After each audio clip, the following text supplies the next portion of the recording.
Right now, you guys are like dancing to an old rap song that I played a long time ago. Nice. Wait, what? Yeah.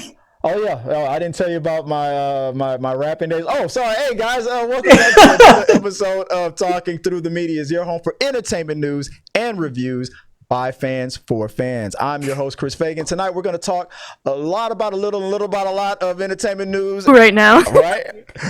All right. So the last time, I know we ran long on it, but the last segment that I wanted to discuss was the situation where we've been leading up to is Sinners. So Sinners came out last week. Was last Friday? I saw it Friday, the Monday before it came out.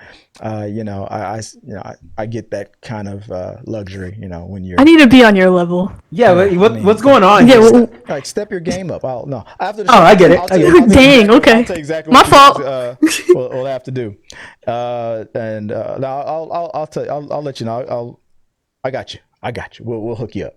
But cool, I got cool. to see an advanced screening of it, and I was on the edge of my seat. I love that movie. I think before we discussed what we're about to discuss, what's been going on with how the media and how some of the fans have been reacting to the news of the deal that Ryan Coogler got. We'll get into that in a second. But real quick, I said that one of the things I liked about Sinners was the music and how it enhanced the horror in a way that I've never seen done before.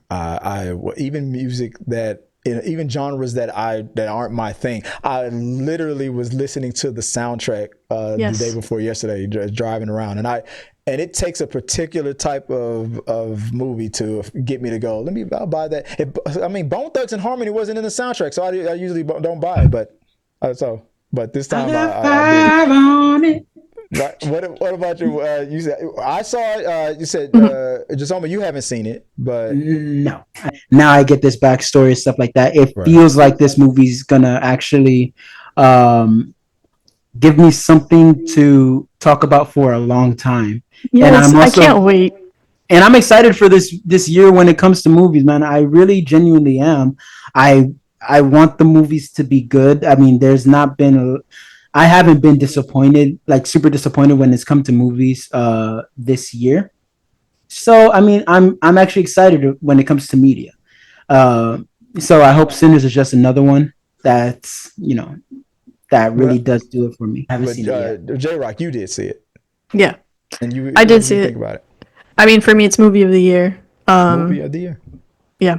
That's my take on it. I agree with you. The music was outstanding. I also have this. I'm a very big musical person, so if the score gets me into the movie, I'm downloading it. If it's a musical, I still listen to the Wicked musical every single day.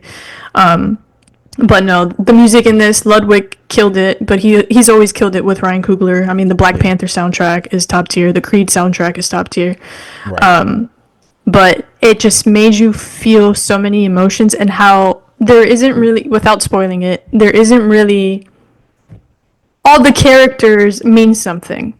They all play a part, and they're all important. And that's something I haven't seen in a while. Vampires in it, there was a great story with that alone, with what was going on.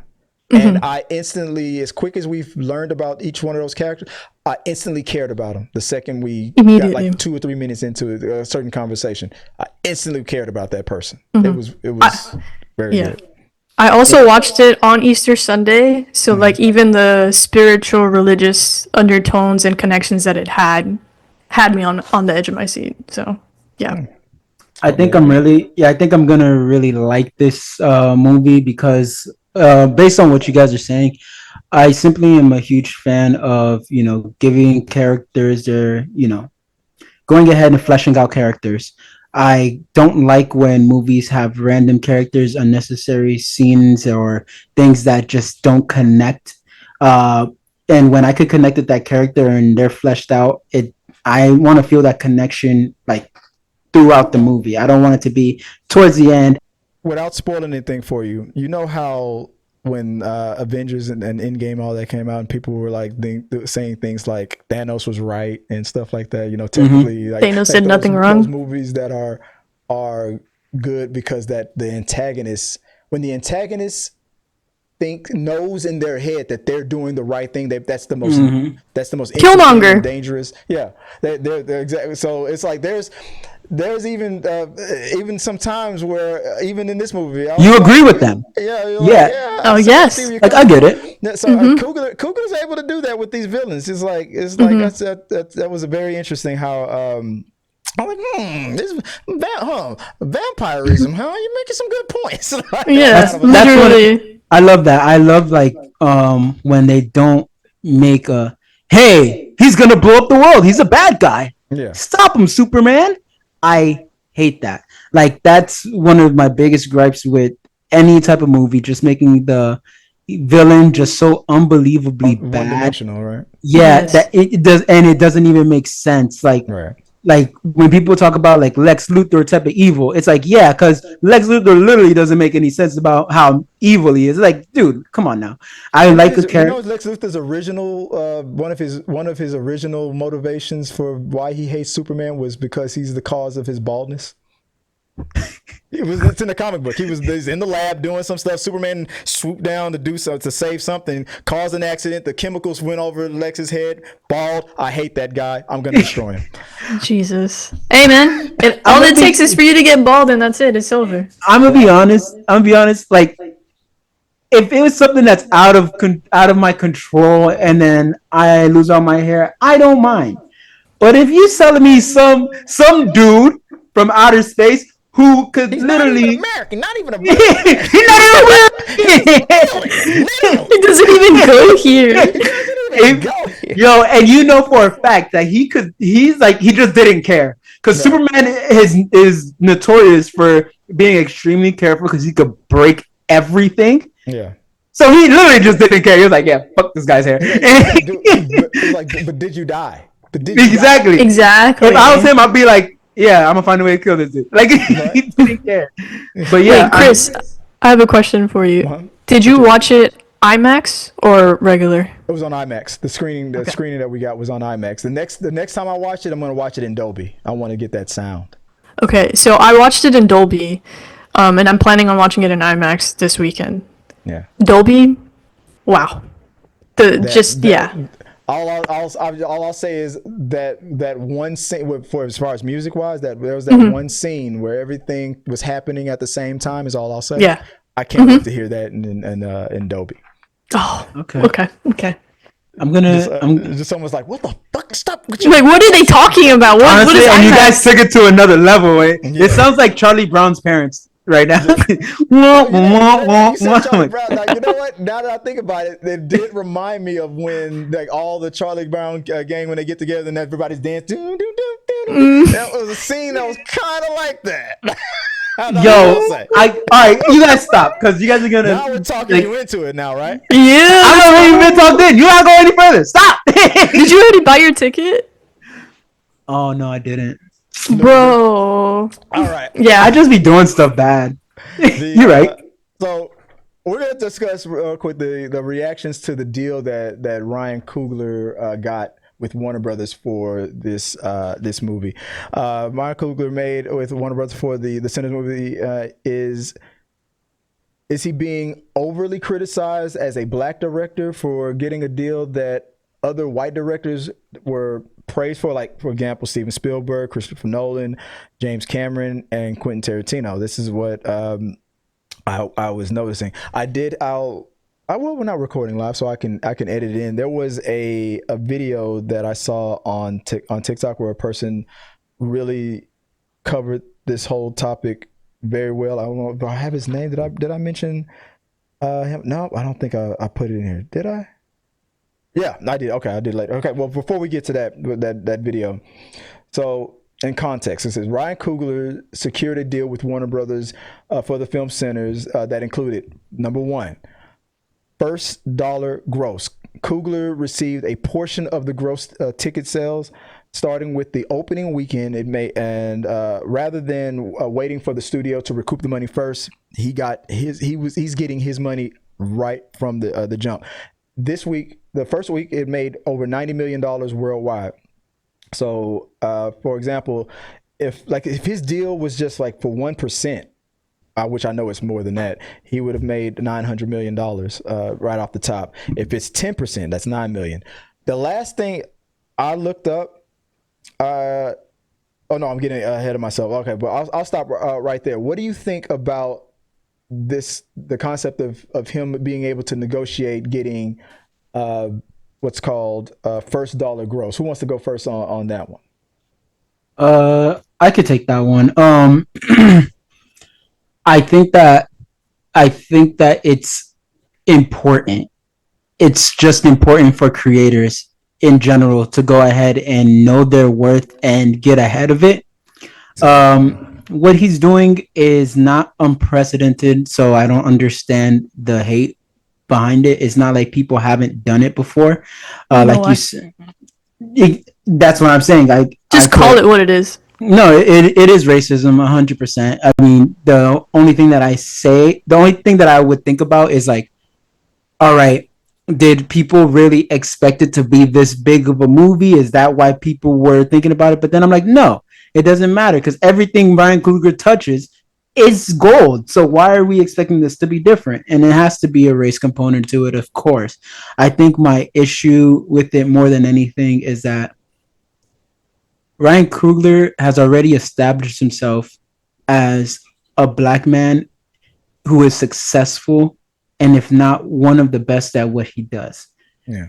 And now that he's gotten this opportunity, I think that it was more than justified. I think that it was he should have done this with other projects. I just think that this is the right opportunity where there doesn't need to be another attachment to it where it's like, oh, well, this is a Marvel thing going on, or this is something else going on. So, this is why he shouldn't be getting this and that. Like, this is something that he did for himself. And he's like, I'll hold on to this movie as long as I need to.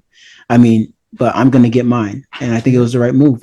I thought about going down the topics as it is on the show notes, but I'm going to hit it as it comes up organically, like what you brought up a minute ago about you don't get what you deserve, you get what you negotiate for, you get what you fight for in this situation. Yeah. So just like what you said, where he knows his worth and everything. Here's something that when I was doing my research on it, that people were thinking why this was unprecedented, because most of the people, the names that I said, like Nolan, Mel Gibson, Spielberg, for example, Spielberg, things like that, they usually have a long list of movies before they get to that level where they can just be like, I'm about to make a movie and you're going to pay for it, and that didn't fucking deal with it because I'm me, right?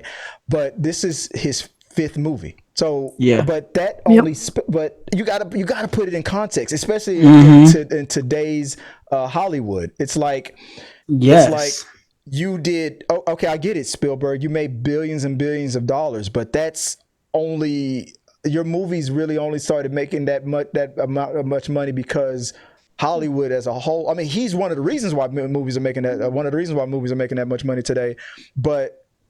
And the way they're filmed, like there's a Ryan Coogler hit $1 billion on his third movie with Black Panther. Black Panther, like so it's like he's already hitting, and when you're on that type of a track record, he's already hit $1 billion.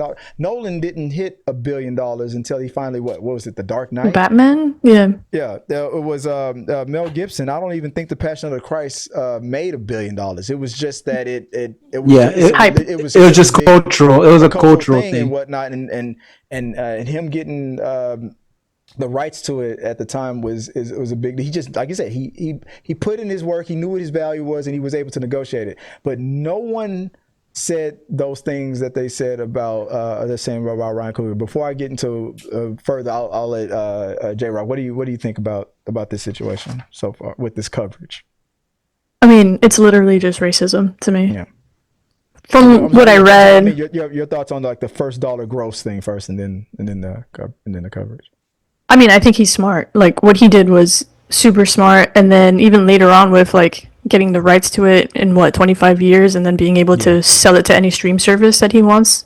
Just like super duper smart with all the moves that he's making, and deserved. I mean, I've watched Fruitvale Station. I think that was the first time I saw him and Michael B. Jordan team up, and that movie is I mean, you'll cry because it's based on a true story. But even from there, you could see the genius behind how he writes people. And like for me, you understood why he got Black Panther just by that alone. Yeah. exactly. And to me, like how he moves is super smart. So for me, I'm super happy that he's able. Sorry. Yeah. For me, Press the button. I think he's super smart with what he's doing. I think the way people are writing about him, like I think it was Variety that wrote about like how opening week wasn't enough money compared to other movies. Yeah. And then I think Ben Stiller came out and was like, why are they talking about it this way when any other white producer or any other movie, we would be hyping it up?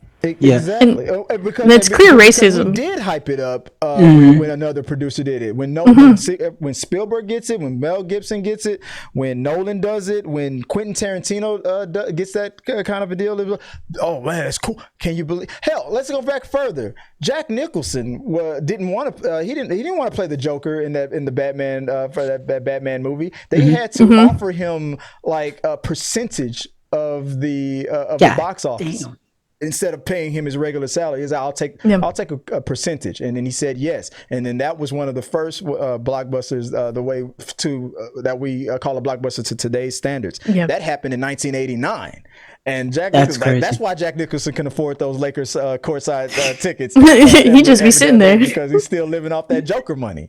See, that's crazy. But that's what Ryan Coogler is trying to do. Like he's trying to set himself up, and people are just hating on it. Go ahead, Jay. One of the craziest things about it too is that the way that Variety did set up that article was to make it seem as if it wasn't as big as it was, but you have to remember that the way that he went about it was that he kind of not even manipulated it. He kind of structured it in a way where he put so much more of himself behind it that the studios didn't.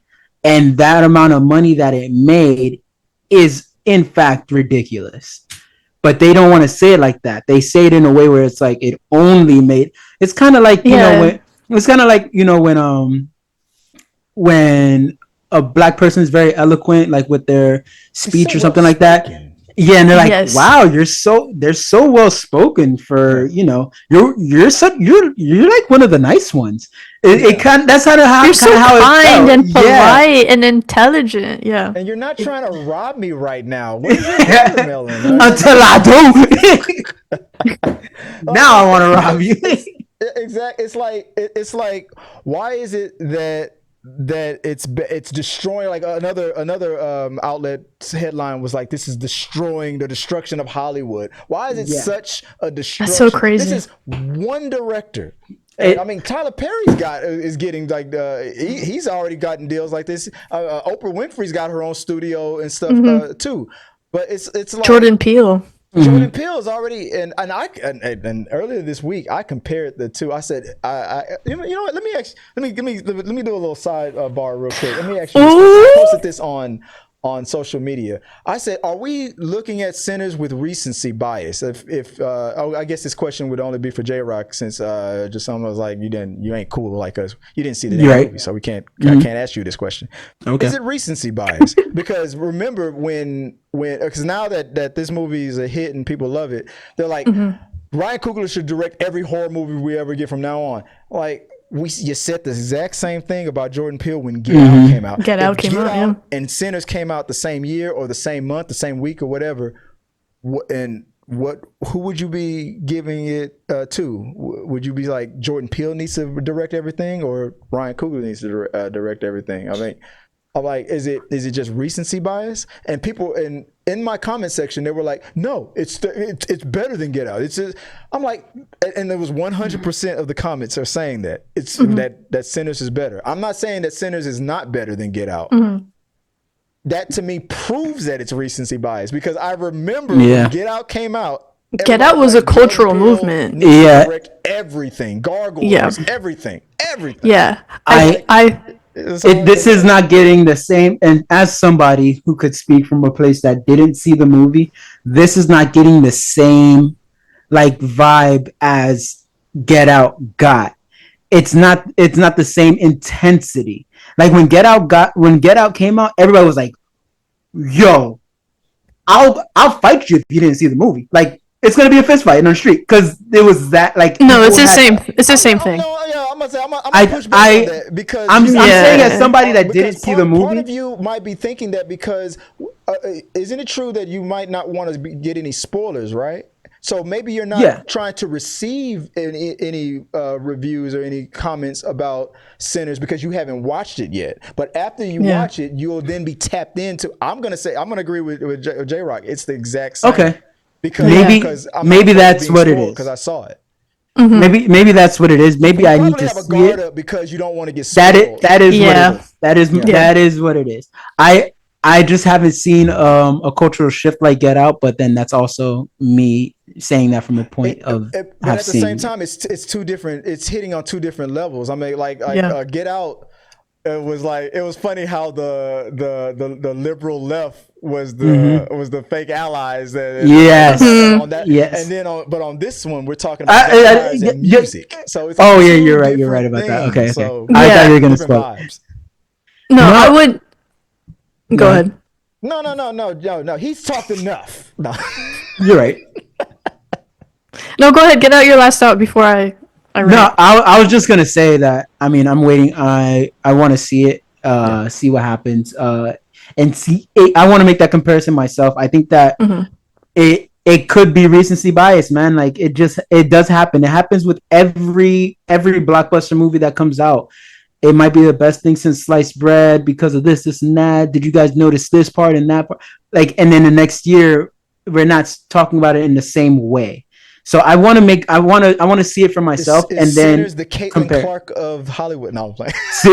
Is Sinners the Caitlin Clark? No, I would say Get Out is Caitlin Clark. She's the Paige Beckers.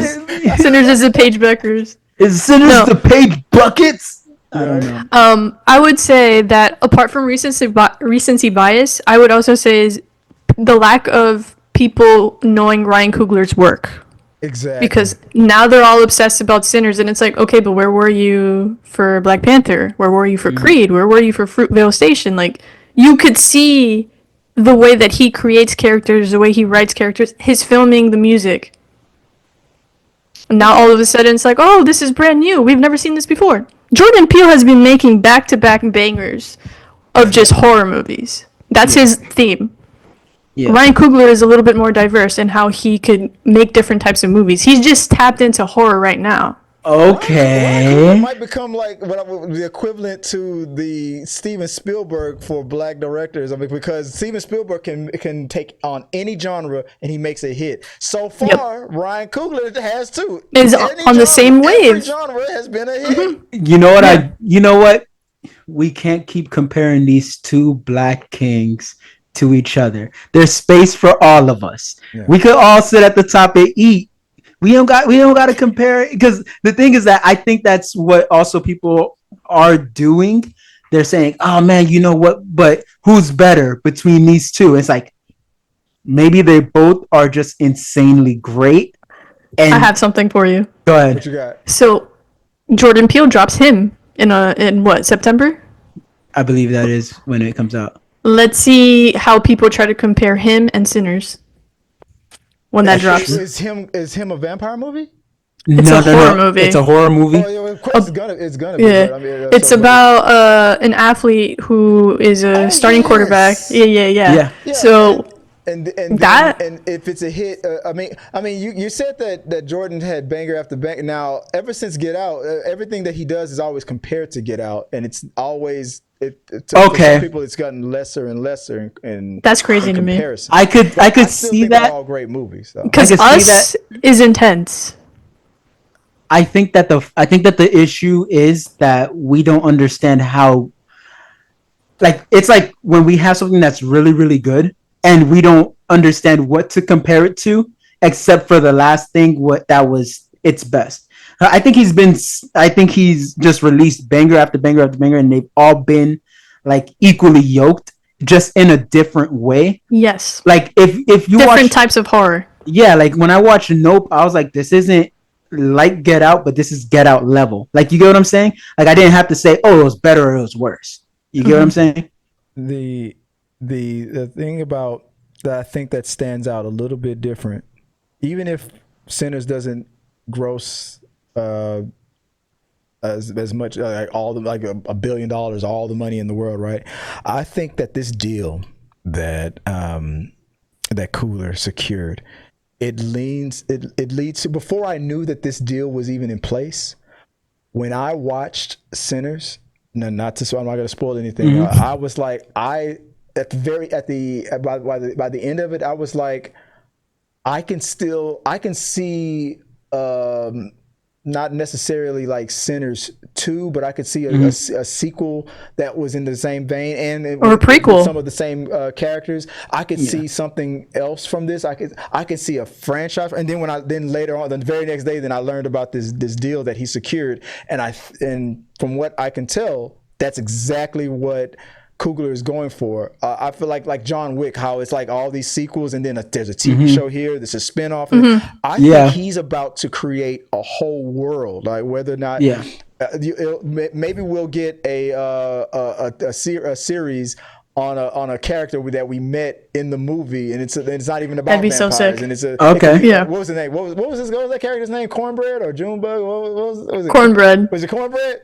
Yeah. Like I could see a whole TV show on him, or maybe we can go into the further in the past or further in the future or something like that. I believe that what he is doing, and because now he's got it in place. He's got the foundation. That there's going to be more, whether or not it's. I'm thinking there could be a television series. I'm thinking it, and all in the same unit. I think there's about to be a Sinners universe that we're about to get. I felt that before I knew that this was in place. By the end of the movie, I was like, the way the movie ends, you were like, could be a complete good contained one and done. But at the same time, I was like, there's so many things I could also do if I did want to open it up to something. It could be a perfect one and done, or it could be a franchise. Honestly, That's like so true. It's probably one of the movies where, in a while, I would say it's since like Infinity War or Endgame, where I walked out of the movie theater and everyone was just like in awe of what they just watched, like still trying to piece together what they missed, and if like just complete, like everyone was just like mind blown. And I walked out and I was just like, what did I just watch? This was amazing. Like I need to rewatch this. The fact that Haley Steinfeld in real life found out that she has a black ancestor because of this movie was crazy. Was funny. Crazy. She was like, that was method acting, y'all. I was like, that's really That's me. I'm curious though that whether or not her character was really originally was white, and then when they found out that she had a black ancestor, they just decided to throw that in to it or something like that, or something like. I wonder. Do not spoil it. I don't know any of what's going on. That was on an interview. I know. I heard about that. I also have I think that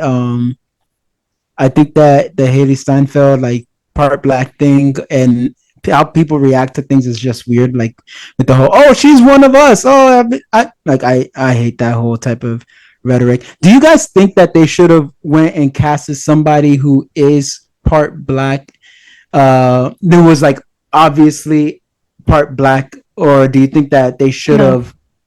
Okay, that just don't because I don't know what the character's role is anything. I always assumed she was part black. I see her nose. I'm like, no, she got something in there. Got something in there. I was always like that even from Hawkeye. I was like, oh, something. You'll know once you watch the movie. It'll make sense. Okay. Because I had a feeling that it would, and I was like, there had to be a reason why they casted. Bro, there's some scenes in that movie. You're not ready. Question without a spoiler. Okay, then don't. There's so many spoilers. Also, one of the things that I did want to say when it came to the movie, I think that people hate the fact that they didn't have the courage to stand up against the machine, and that's why they're giving Ryan Coogler so much hate, because they're like, oh, you're ruining Hollywood. It's like, you're mad because you went ahead, you made this movie, you took a shitty deal, and now that you took this shitty deal, then you can't benefit like I'm benefiting because I chose to stand 10 toes down on my work, and I believed in it in the There's way I probably a did. bunch of directors right now that's like, Yep.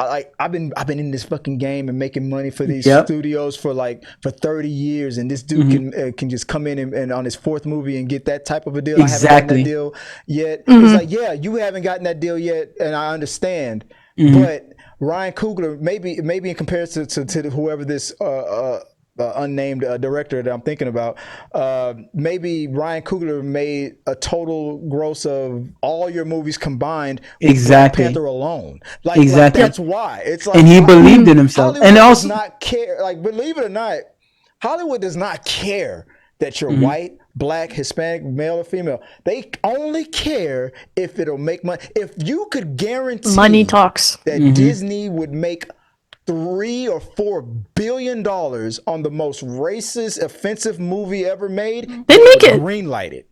They'd make it, yeah. Make it. Wait, $5 billion at the box office? Greenlit. Offend Dude, them all. I think Literally. that also, like, I think the main example of this is Justin Baldoni. And I know it's an odd angle. No, like, but- I gotta Yeah. let's put this up the flagpole and see if I salute it. Go ahead. So Justin Baldoni has vocalized multiple times that he felt super uncomfortable in the situation that he was in. He's vocalized it multiple times, but he wanted his work to come out so much that he did not want to go ahead and ruffle feathers. He just went with it. And look at the situation. And he gave into it. Yeah. Instead of wanting to hold the movie and be like, no. The movie was ass. Yeah, and try to hold the movie and be like, you know what? I'm gonna release it when I want to release it, the way I want to release it, and I'm not gonna give in, and I'm gonna do it in a proper way. If he was to go ahead and do that, then he would be in such a better situation. But it just proves that sometimes you have to sit on your project to make sure that your art comes out and not a variation on it. Yeah, you don't. Like I said it before, you don't get what you deserve. You get what you negotiate. And she, what was it? We talking about Ryan Reynolds. What's her name? Blake Lively. Blake Lively. Yeah, they know what they want to do. They go in, they muscle, they strong arm, and they want to position themselves in all this power. And this is what happens. And then it flops. But for the social media analysts of the situation that's going on with Ryan Coogler with Sinners, I want to give it. I did write it in my notes. Okay, so it's a shout out to a content creator named Nicholas Curcio, if I'm saying that right, from at Nicholas Curcio Writer on TikTok, who covered one of many like disrespectful articles, such as from like we mentioned like Variety earlier, and then from Vulture, that said this is a trend. This is the end of Hollywood, and another one that said this is very dangerous. And so in the chats, people were saying things like this has come from one of the top chats in that video alone was from a Cassia saying, meanwhile, Quentin Tarantino did this years ago in a very similar deal, but when Ryan does it, it's ruining the horrible, flawed system that Hollywood ruined from the inside. Let's see. Oh, I'm sorry, I missed some of my notes. But but you see what I'm saying? Like it's funny how when they did it, no one said a damn thing. But now all of a sudden, Hollywood is being destroyed and being ruined. But when a black man does it, it's a problem. Yeah. So this, now I just jogged my memory. This reminds me of, and I bring this up a little bit too much on this channel, when Hurricane Katrina hit and people were wading through water and trying to find food and things like that. There was a newspaper that had reporters and videographers out taking pictures of the people like trying to survive after the aftermath, and there was a black family that found like a corner store that was abandoned and flooded, but they needed food, so they broke in and they tried to find whatever they could find so they can eat and get fresh drinking water. And a white family, exact same store, same newspaper, everything was a white family did the exact same thing in the exact same store. But the newspaper that covered it, they showed a picture when the black family, it said, family here seen here stealing from local store after hurricane. White family, same store, same newspaper. Family seen here finding food. So that's exactly what it makes me feel like. Why did you cover it that way for the black family versus the white family? So it's like that's what I feel like. That's the media for you, though. It's always pitting us against each other. Yeah. So in another comment, there's a person at Hibibis. Oh, well, I don't know if I'm saying that. She goes, so they are saying that it ends. Oh, sorry. So they are saying it ends. It's the end of the studio system when black men ask for the same thing that previous white directors did. Oh, okay. You know, so why? Like, how long do we have to endure this? I mean, just before we started, or at the beginning of this show, we had to hear somebody who won't be named about a particular scene in Avengers Endgame. But why does this kind of coverage keep happening? Listen, it's different, okay? Whatever you say, Jesoma. Stealing supply. I'm just saying. I want women to write women, and I want men to stay out of women's business. Yeah, Jesoma. Yeah. Stay in your lane. You're welcome. Oh my god. Oh, but like we said earlier, before we, when we wrap this up, is that Mel Gibson, he owns The Passion of the Christ. Quentin Tarantino will get ownership of Once Upon a Time in Hollywood in a few decades. Christopher Nolan secured a deal with Universal Pictures that granted him total creative control, a $100 million budget, and equal marketing. Spent 20% of first dollar gross. So if Christopher Nolan was able to get 20%, I'm assuming that Ryan Coogler got at least 20% or more. Yeah, I would hope so. This. Heavy on the more. I'm thinking like at least 20 to 25%, because that was recent. That was Oppenheimer. That this was about. So I'm assuming about the same.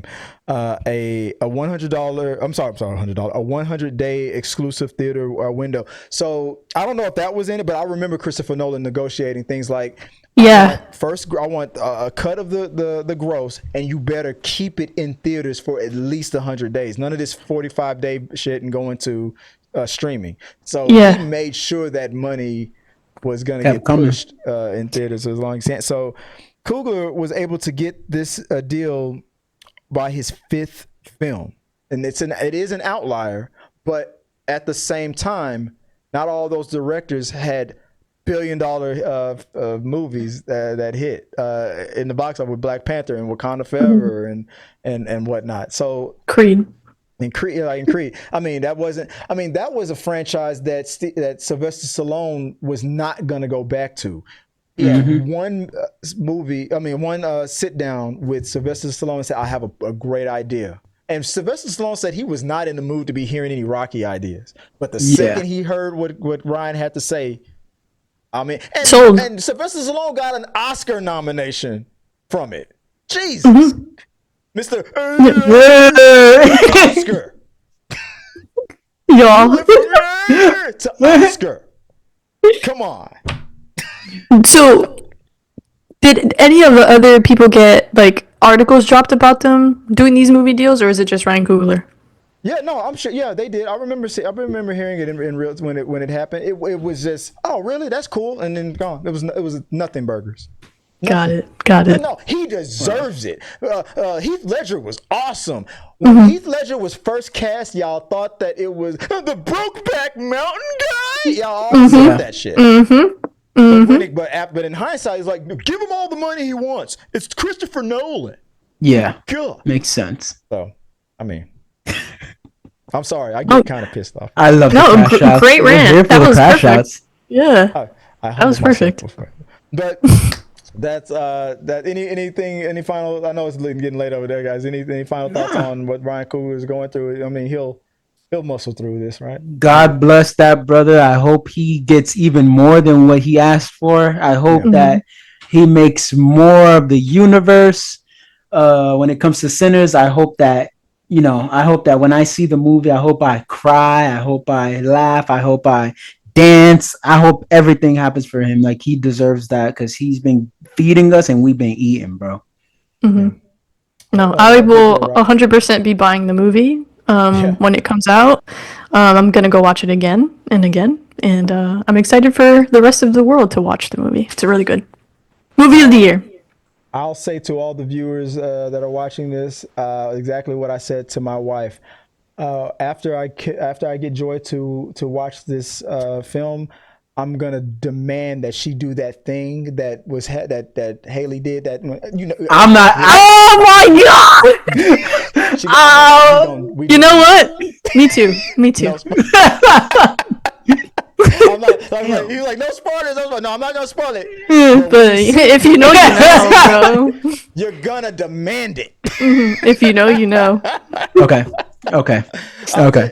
That's all I'll say. That's all I'll say. Sinners is what they used to call like a water cooler show. You know, back in the day before when people would just watch something on TV and then they talk about it the next day at work in front of the water coolers, what they would call a water cooler show. Like Sinners is one of those things. Like, oh man, did you see it? It's like Get Out. It's got that buzz, and It has it. Yeah. I'm happy for Ryan Coogler. I'm hoping my theory is correct that there's going to be a big Sinners universe. I'm hoping that it expands, and we'll see. We'll see. Maybe the sequel will be called The Blessed. I don't know. Maybe it'll go the other way. I can see that happening. Heathens. Heathens. The Sinners 2: Rise of the Heathens. That'd be so sick.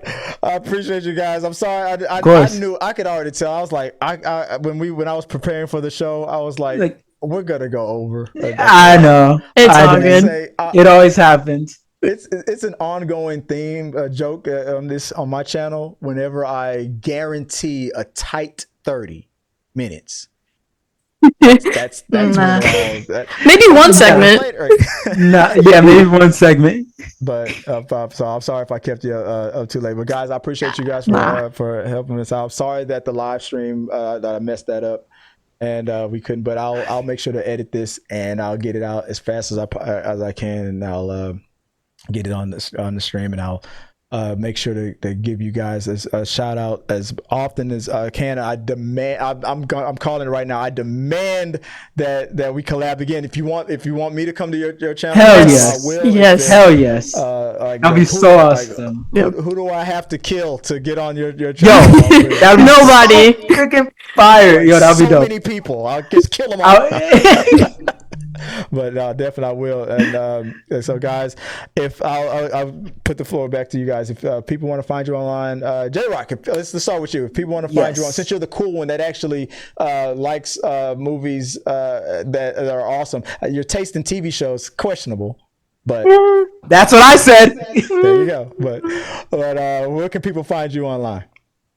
J Squared Podcast on TikTok, Instagram, YouTube, Facebook. I think that's about it. We might have a link tree on our Instagram page that you could check us out, but yeah, we're out there. And just is it Jesoma? Am I saying that right? You got it. Yeah. If people want to find you online, where can they do so? Same. I mean, J Squared Podcast on all platforms, and also on Spotify. If you want to go ahead and listen to our past episodes and things like that. We do a bunch of things. We do a lot of giveaways and whatnot. So stay tuned for that. If you guys do follow us, always a chance you can win something. So yeah, just throwing that out there. Oh, dude, you just reminded me, and I meant to plug it on this thing. And I did a last second giveaway. I was gonna do like a giveaway, like $100 gift card for your stream, or for like whatever streaming platform that you choose, or maybe a movie theater like AMC or something like that. Mm-hmm. But what I'm looking for is for to contribute to my giveaway. I'll set this up for like every week.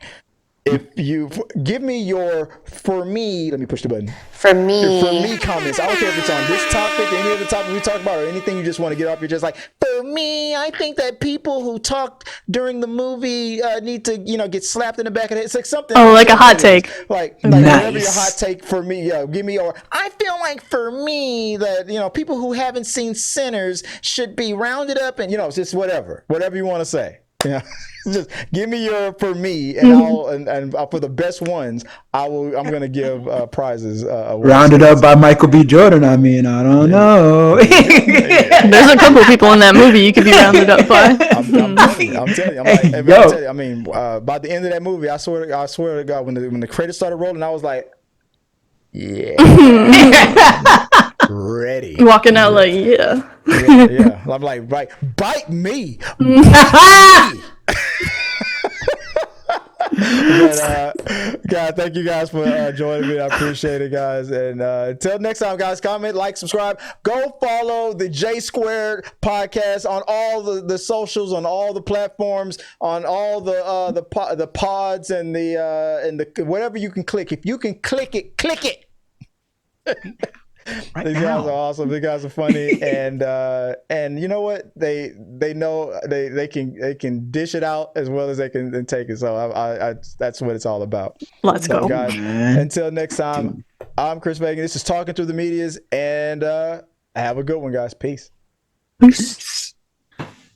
And thank you guys for watching our video. I really do appreciate it. Remember, you can support our show by becoming a member or a patron. So click the subscribe button. Don't forget to ring the bell for notifications so you'll never miss out on when we go live or post new content. Let's stay connected, grow this community together. Like, subscribe, comment, and let's keep talking.